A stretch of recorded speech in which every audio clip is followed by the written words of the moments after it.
Wait, stop. Before you scroll to the end of the video and just check out the complete tier list without any context, hear me out for just a second, please. You're going to see a lot of tier lists coming out in the coming weeks with a competitive focus made by amazing players who push cutting-edge keys in highly organized groups. And if that's you, I'm really happy for you. But I wanted to make a list that's a little bit more representative of the player base at large. Now, by pug, I don't necessarily mean low level, as it's not unheard of for pugs to reach all the way up into the upper 20s. What I do mean is that if you're playing with a group that isn't on voice chat or doesn't play together a ton, you're going to prioritize what you need from the healer role differently than, say, an MDI group would. So let's quickly go over what I'm looking for in a pug healer on this list. Number 1, healing. This might sound obvious, but healing is actually not as high a priority in super high-end keys because of the need for healer damage. But for the purpose of our list, we're going to prioritize healing more because we're anticipating our teammates making some mistakes, general miscommunication about pulls and strategy. A good pug healer can recover from this to a point. Particularly with the recent 40% health and damage buff, healing throughput really matters. Number 2, utility. Utility can be the saving grace of a pug healer and allow you to cover up things like missed kicks, lack of CC, or B-res dead friends. Number 3, damage.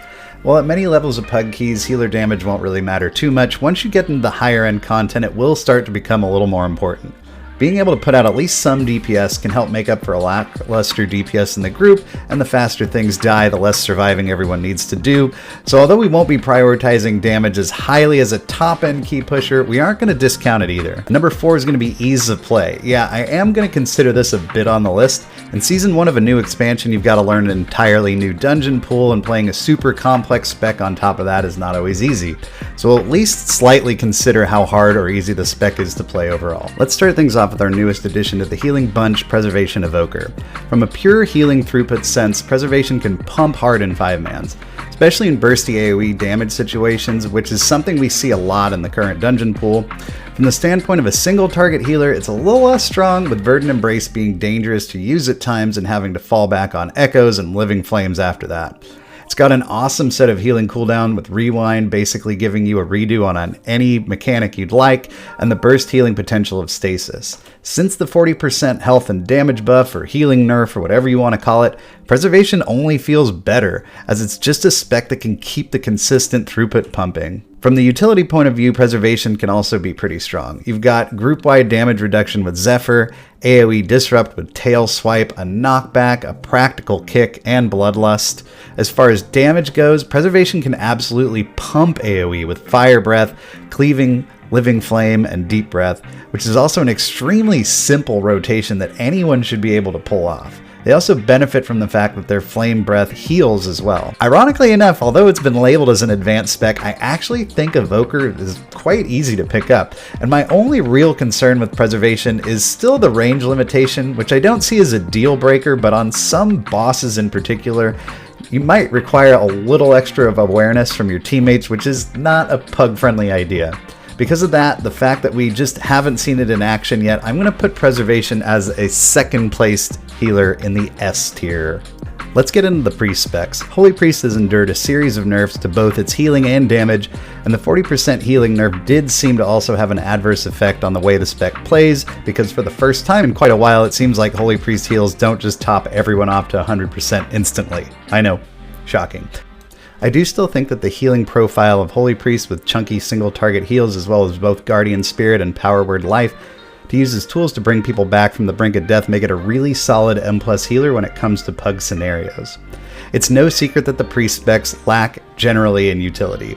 You have very little to offer from the standpoint of CC, but we do need to consider the power of PI here. Still, you're now the only healer without a kick and don't have anything fancy to offer like Bloodlust or Battle Res, so it seems like while other healers gained utility, Priest lost it. Holy's damage has taken a hit recently with a 14% nerf and the doubling the cooldown of Imperial Blaze as well. It's still pretty solid, but its single target in particular has been brought in line with the other healers. Ease of Play is a place where Holy is going to gain some points, as it's a very straightforward spec without a lot of frills, and usually my recommendation when people ask for a noob-friendly healer. While on a more competitive tier list, I think I would place it lower. For the purposes of this tier list, I'm going to put it in the front of the A tier, because I think it's got a lot to offer a pug group. Discipline Priest recently got some big buffs to its damage and 5-mans and is honestly an absolute blast to play. I think the Dragonflight version of Discipline Priest is a massive improvement over Shadowlands. Power Word Shield feels extremely strong, atonements are making health bars move, and the addition of Power Word Life feels like a tool that's been missing from Disc's kit for a long time, because once someone gets critically low with Disc, it can be pretty difficult to get them back up again. Discipline is still at its strongest when you can use your damage reduction abilities to prepare for incoming damage, and predictability has never been a hallmark for PUG groups.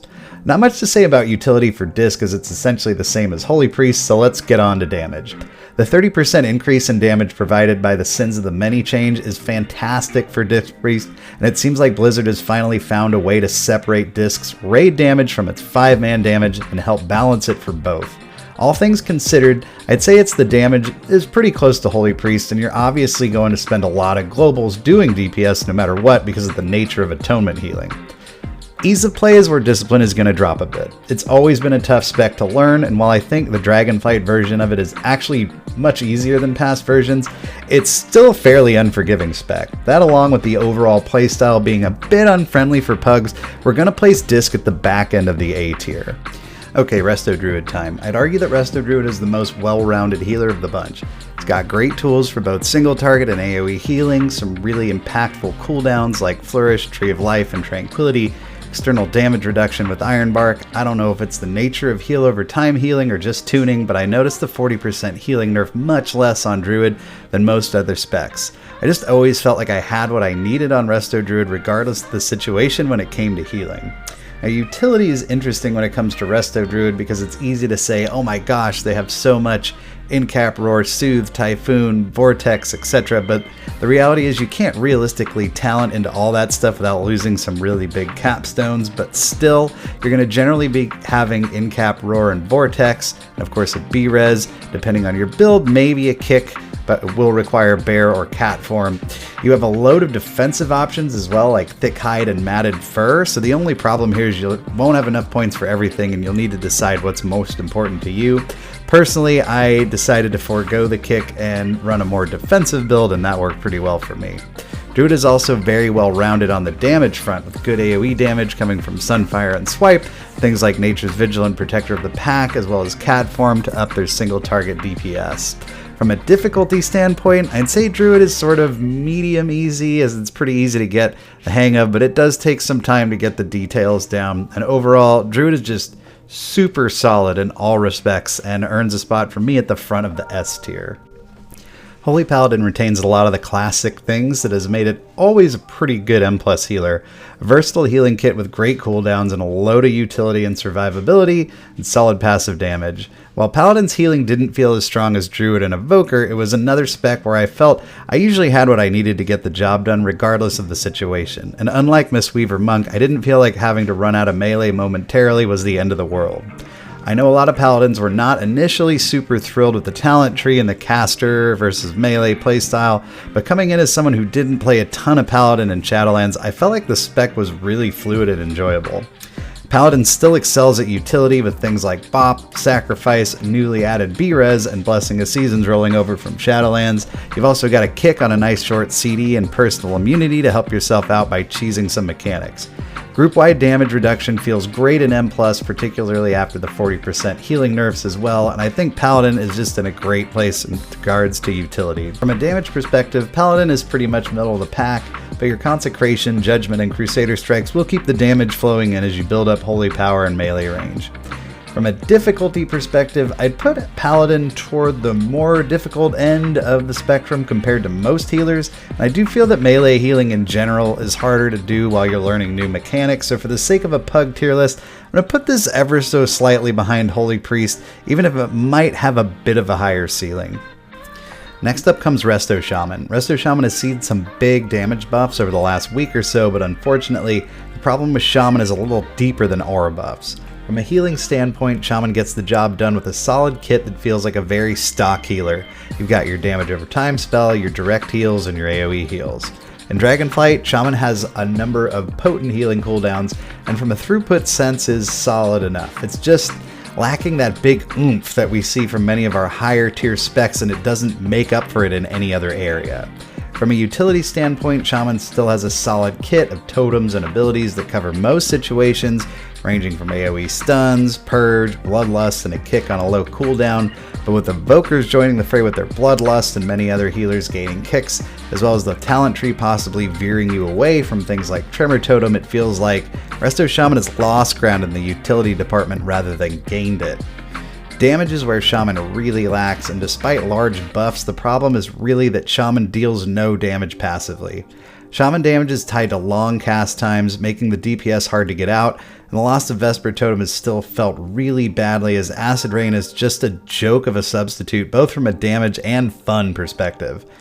So yes, if Shaman is allowed to plant their feet, forget about healing, and just hard cast damage spell after damage spell, they'll look fine, but that's just not the reality of how M+ really works. All that said, Shaman is a very straightforward healer to get the hang of, which is going to save it for our bottom spot, but we're going to put it the front of the B tier.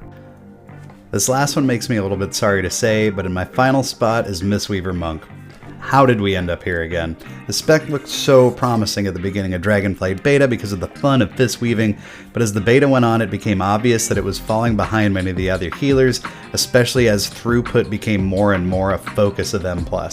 So yes, while the playstyle of punching things to do healing is neat and all, Monk has very few tools for moments where you're forced out of melee, and particularly after the 40% healing nerf, it just felt like Monk didn't have the tools and particularly the cooldowns to get the healing job done. And for all the negativity that's been thrown around regarding Shaman, I felt like Mistweaver was the hardest spec to just keep the group alive on. Monk still got some nice utility, particularly the very versatile Ring of Peace, not to mention the 5% physical damage buff that's great given the power of melee specs. You got a nice low cooldown kick and lots of mobility too, and pretty good CC. And even from a damage perspective, the damage can be quite nice when you get some good spinning crane kicks out, and has respectable single target as well. So difficulty is where Monk gets me a little bit, and the main reason why I put it behind Shaman in the bottom tier. Having to stay in melee to get most of your healing out versus playing at range just feels like a step up in difficulty from Shaman. I actually felt like it was easier healing my group as Shaman, so unfortunately that's going to stick Mistweaver at the bottom of the B tier. So that's my thoughts on a Mythic Plus healer pug tier list. Looking at a big picture, I feel like the 3 separate tiers are really solidly defined, and you could pretty easily argue the placement of the healers within each tier, but you'd have a hard time making a case the spec belongs in a different tier entirely. At the moment, I think it's safe to say that at pretty much any level or style of play, Druid and Evoker feel head and shoulders above the rest of the field as far as healing 5-mans go. Anyway, I'd love to hear your thoughts on where you'd rank the 7 healers, so leave a comment below, and don't forget to like the video if you enjoyed it, subscribe to see more, and you can catch me live on stream right here on YouTube, Tuesday, Thursday, Saturday at 9 p.m. Pacific. Hope to see you there. Until then, happy healing.